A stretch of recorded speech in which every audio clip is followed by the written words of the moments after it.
ఈ ఉదయమున నీవు ఎవ్వరినీ కలుసుకొనక ముందు ప్రభువును కలుసుకో. నీవు ఎవ్వరినీ చూడకముందు ప్రభువును చూడు. నీవు ఎవ్వరితో మాట్లాడకముందు ప్రభువుతో మాట్లాడు. నీవు దేనిని వెదకకముందు ఆయన రాజ్యమును నీతిని వెదకు.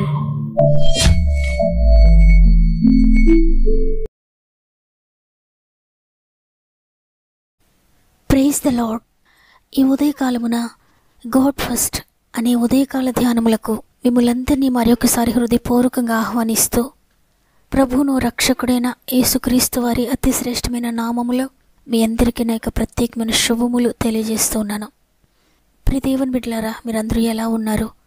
దేవుని కృపలో, ఆయన దయలో మీరంతా వర్ధిల్లుతున్నారని నమ్ముతున్నాను. ఎంతో కృపగలిగిన ప్రభు ప్రతిరోజు మనతో మాట్లాడుతున్నారు. ఒక్కరోజు కూడా ఆయన మనల్ని దాటి వెళ్ళిపోవడం లేదు.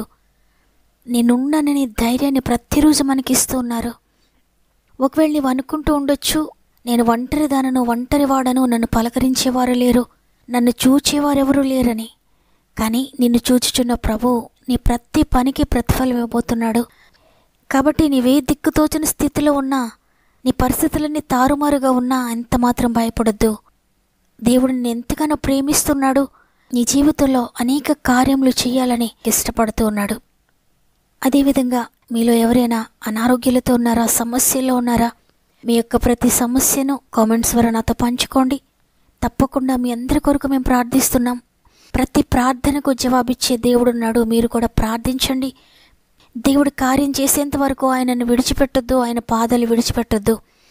నేను చూచుచున్న దేవుడు నీ ప్రతి ప్రార్థనకు ప్రతిఫలం ఇచ్చి నీ జీవితాన్ని మార్చబోతూ ఉన్నాడు. సమస్త మహిమ, ఘనత, ప్రభావంలో దేవునికే చెల్లునుగాక. ఈరోజు ప్రభు మనకు అనుగ్రహిస్తున్న శ్రేష్టమైన వాగ్దానం మత్తయి సువార్త 6వ అధ్యాయము 6వ వచనము. రహస్యమందు చూచుచున్న నీ తండ్రి నీకు ప్రతిఫలమిచ్చును. ఆమేన్. దేవుని బిడ్డలారా, దేవుడు ఈరోజు మనకు తెలియజేస్తూ ఉన్నారు, నేను చూచుచున్న దేవుడును అని.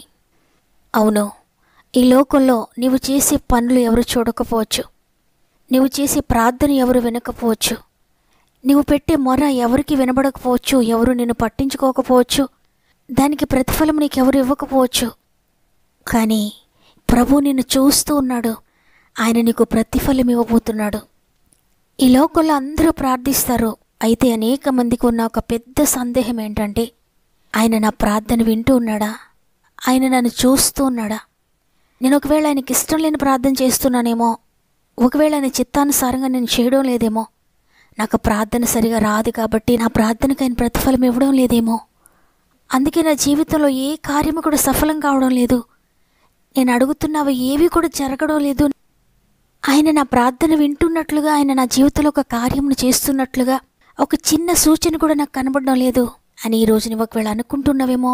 అయితే ఒక సత్యం ఏమిటంటే, ఆయన యొద్దకు వచ్చేవారిని ఆయన ఎంత మాత్రం కూడా త్రోసివేయడు. పిలువగానే పలికే దేవుడైనా, నీవు పిలువగానే నేనున్నాననే దేవుడు. అయితే ఆయన రహస్యం ముందు చూచే తండ్రి, ఆయన నిన్ను చూస్తూ ఉన్నాడు.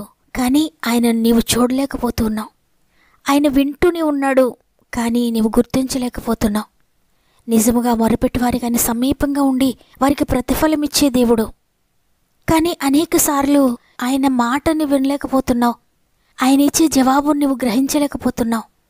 ఎవ్వరికీ కనబడకుండా నువ్వు ప్రార్థిస్తున్నావేమో, ఎవ్వరికీ కనబడకుండా నువ్వు దేవునిని సేవిస్తూ ఉన్నావు, ఆయన గ్రంథాన్ని చదువుతున్నావు, ఆయన కొరకు జీవించాలని ఆశపడుతున్నావు. అయితే నీవు రహస్యంగా చేస్తున్న ప్రార్థనను దేవుడు వింటున్నాడు. త్వరలోనే ప్రతిఫలం ఇస్తాడాయన. హాగరు కూడా అరణ్యములో ఒంటరిగా వెళ్ళిపోతుంది. తనకెవ్వరూ తోడులేరు. తన కుమారుని తీసుకొని అరణ్య మార్గంలో నడుస్తుంది. ఎంత దూరం వెళ్ళినా ఒక్క నీటి చుక్కు కూడా లేదు. ఆ అరణ్యములో ఎండలో దాహంతో మాడిపోతూ, ఆ భయంకరమైన అరణ్యములో భయంకరమైన ఎండలో దాహముతో గొంతు ఎండిపోతూ ఉంది. ఆ సమయంలో తను అనుకుంది, నన్ను ఎవ్వరూ చూడడం లేదు, నన్ను చూసేవారు ఈ అరణ్యంలో ఎవరుంటారు అని. ఎవ్వరూ లేరనుకొని నిస్సహాయ స్థితిలో ఉండి, నా కుమారుడి మరణాన్ని నేను చూడలేనని ఏడుస్తూ ఉంది కుమారునికి దూరంగా వెళ్ళిపోయి. అయితే తనను చూచేవారు ఒకరున్నారు. ఈ లోకంలో ఎవ్వరూ తనని చూడలేదు, కానీ ఆయన చూచాడు. చూచి, హాగరు ఎందుకు ఏడుస్తున్నావు? చూచుచున్న దేవుడు నేనని అరణ్యంలో వారి దప్పికను తీర్చి హాగరును తన కుమారుని బ్రతికించాడు దేవుడు. నిజమే, ఆయన చూచే దేవుడు, ఆయన వినే దేవుడు, ఆయన మాట్లాడే దేవుడు. అయితే అనేకసార్లు అవిశ్వాసం వలన వాటిని గుర్తించలేము. విశ్వాసం కలిగిన వారు తప్పక గుర్తిస్తారు దేవుని కార్యములు. నీవు గనుక ఆయన కోసం నమ్మకంగా జీవిస్తే నీ నమ్మకత్వాన్ని లోకంలో ఎవరు చూడకపోవచ్చు, కానీ అంతరంగాన్ని పరిశీలించే దేవుడు రహస్యమందు నీ అంతరంగాన్ని చూస్తున్నాడు. రహస్యమందు నీ హృదయంలో ఉన్న బాధను చూస్తున్నాడు. నీ హృదయంలో ఉన్న వేదన ఆయన చూస్తున్నాడు. నేనెవ్వరికీ తెలియకుండా ప్రార్థన చేస్తున్నాను, వాక్యం వింటున్నాను, అయితే ఏంటి నాకు ప్రతిఫలం అనుకోకు. రహస్యముందు నిన్ను చూచుచున్న దేవుడు తప్పక నీకు ప్రతిఫలం ఇస్తాడు. దేవుని కోసం నువ్వు ఏదైనా నష్టపోతున్నావా? భయపడుకో, దేవుడు ప్రతిదానికి ప్రతిఫలం ఇస్తాడు. నీ భర్త తిడతాడని ఒకవేళ నీ భర్తకు తెలియకుండా ప్రార్థిస్తున్నావా? భయపడొద్దు, దేవుడు నీకు ప్రతిఫలం ఇస్తాడు. నా భార్య అసహించుకుంటుందని చెప్పి నీ భార్యకు తెలియకుండా నువ్వు ప్రార్థిస్తున్నావా దేవునికి? భయపడొద్దు, సృష్టికర్తకు నువ్వు ప్రార్థిస్తున్నావు, నువ్వు తప్పు చేయడం లేదు. తప్పకుండా సృష్టికర్త నీకు ప్రతిఫలం ఇస్తాడు. నువ్వేదైతే ప్రార్థిస్తున్నావో తప్పక దాన్ని జరిగిస్తాడాయన. నీ కుటుంబంలో కూడా అద్భుతకరమైన రక్షణ కార్యములు జరిగిస్తాడు. ఒకవేళ ఏదైనా నొప్పి గుండా, ఏదైనా బాధ గుండా నువ్వు ప్రయాణిస్తూ ఉన్నావా? అవమానాలు గుండా ప్రయాణిస్తూ ఉన్నావా? నిందలు గుండా ప్రయాణిస్తూ ఉన్నావా? ఏమీ పర్వాలేదు. దేవుని కొరకు నువ్వు ఏది అనుభవించినా, దేవుని కొరకు నువ్వు ఏ అవమానం గుండా ప్రయాణించినా, దేవుని కొరకు నీవు ఏది నష్టపోయినా, దేవుని కొరకు నీవు ఒక్క కన్నీటి చుక్క కార్చినా దానికి తప్పక ప్రతిఫలం ఉంది. ప్రియ సహోదరి, భయపడకు, బాధపడకు. ఎవరు నీ కన్నీటిని లెక్క చేసినా లెక్క చేయకపోయినా ఆయన నీ కన్నీటికి ప్రతిఫలం ఇస్తాడు. ఈ లోకంలో నీకు ఏ మనిషి ప్రతిఫలం ఇయ్యలేడేమో, కానీ ఆయన గిన్నెడు చన్నీళ్ళు ఇస్తే కూడా దానికి ప్రతిఫలం ఇస్తాడు. కాబట్టి నీ ప్రార్థన వ్యర్థమవుతుందని నిరాశపడకు. ఇంత పరిశుద్ధంగా నేను దేవుని కొరకు జీవిస్తున్నానో, నా నీతిని ఎవరు గుర్తించట్లేదని అనుకోకు. ఏ రహస్యమంది నువ్వు ప్రార్థిస్తున్నావో ఆయన కూడా రహస్యమంది నీకు ప్రతిఫలం ఇస్తాడు. అయితే ఈ లోకంలో మనుషుల మెప్పు నువ్వు కోరుకోవద్దు, మనుషుల ప్రతిఫలం నువ్వు ఆశించొద్దు. ఎందుకంటే మనుషులు ఒకవేళ ప్రతిఫలం ఇచ్చినా అది ఈ లోకానికి సరిపోతుంది, కానీ దేవుడు ప్రతిఫలం ఇస్తే ఈ లోకంలోనే కాకుండా శాశ్వతమైన నిత్య రాజ్యాన్ని కూడా నీకు ఇస్తాడు. ఆయన ఇచ్చే ప్రతిఫలము శాశ్వతంగా ఉంటుంది. అది ఈ లోకంలో ఎవ్వరు కూడా నీకు ఇవ్వలేరు. కాబట్టి ఈ లోకాన్ని చూడొద్దు, నీ ఎదుటిన్న మనుషులను చూడొద్దు, వారి ప్రతిఫలాన్ని ఆశించొద్దు, వారి మెప్పును కోరుకోవద్దు. వారు నీకు ఏది చేసినా ఏది చేయకపోయినా నీవు మాత్రం నమ్మకంగా ఉండు. మనుషుల పట్ల నమ్మకంగా ఉండు, దేవుని పట్ల నమ్మకంగా ఉండు. ఎన్ని ఆటపోట్లు ఎదురవుతున్నా దేవుని కొరకు నమ్మకంగా జీవించు. రహస్యం ముందు చూచుచున్న దేవుడు నీకు త్వరలోనే ప్రతిఫలం ఇవ్వబోతున్నాడు. విశ్వసించిన వారందరూ ఒక్క నిమిషం నాతో మోకరిస్తారా? అందరం కూడా మన రెండు చేతులు దేవుని వైపెత్తి హృదయపూర్వకంగా ప్రార్థన చేద్దాం. తండ్రి, నీకు వందనాలు.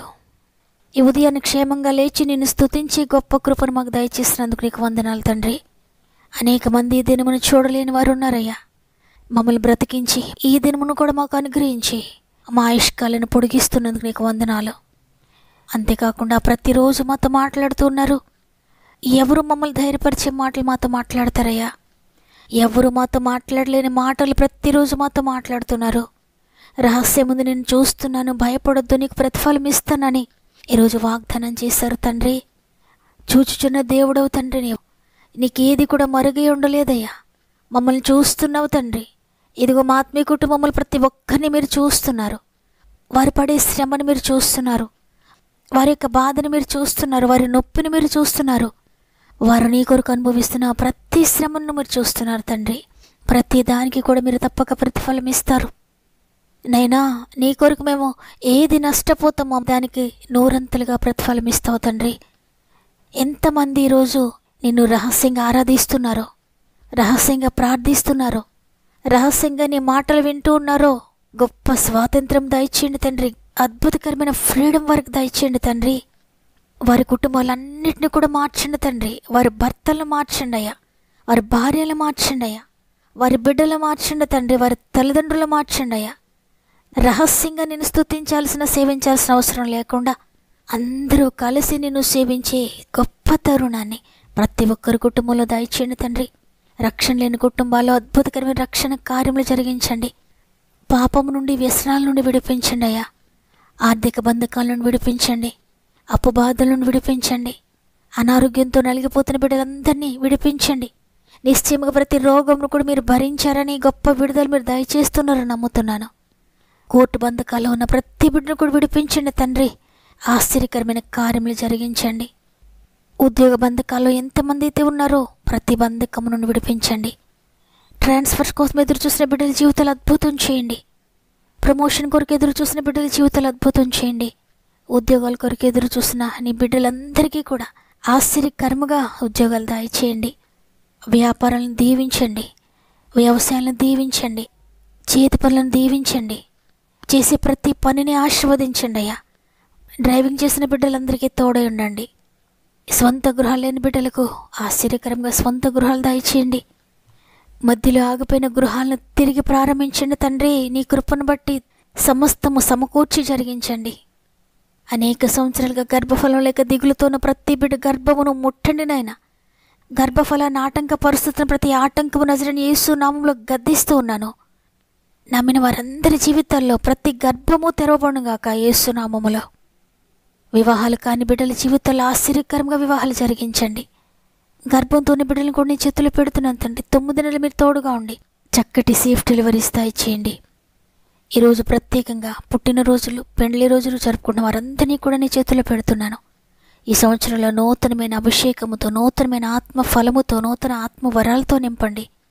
ఇది మనం ప్రారంభిస్తుండే ఈరోజంతా మీ కుటుంబానికి తోడుగా ఉండి వారు వేసే ప్రతి అడుగును కూడా మీరు దీవించి, వారు వెళ్ళే ప్రతి స్థలములో నీ దూతలను తోడుగా ఉంచి, వారికి ముందుగా మీరు నడిచి వారి ప్రతి పనిని సఫలపరుస్తున్నారని నమ్మి నీకు స్తుతులు చెల్లిస్తూ యేసయ్య పరిశుద్ధమైన నామములో అడిగి వేడుకొంచున్నాను తండ్రి. ఆమేన్. నన్నెవ్వరూ చూడడం లేదు, నా బాధ ఎవరు అర్థం చేసుకోవడం లేదని కృంగిపోతున్నా ప్రియ చెల్లి, ప్రియ తమ్ముడు, నిన్ను ప్రభు చూస్తున్నాడు. రహస్యం ముందు నువ్వు చేస్తున్న ప్రతి ప్రార్థనకైనా త్వరలోనే జవాబు ఇవ్వబోతున్నాడు. విశ్వసించండి. నమ్మిన వారందరూ ఆమెనని కామెంట్ చేయండి. లైక్ చేయడం, షేర్ చేయడం మర్చిపోకండి. అనేక మందికి షేర్ చేస్తూ ప్రభు పరిచర్యలో పాలు పొందుతున్న మిమ్మల్ని, మీ కుటుంబాలను దేవుడు దీవించి ఆశీర్వదించునుగాక.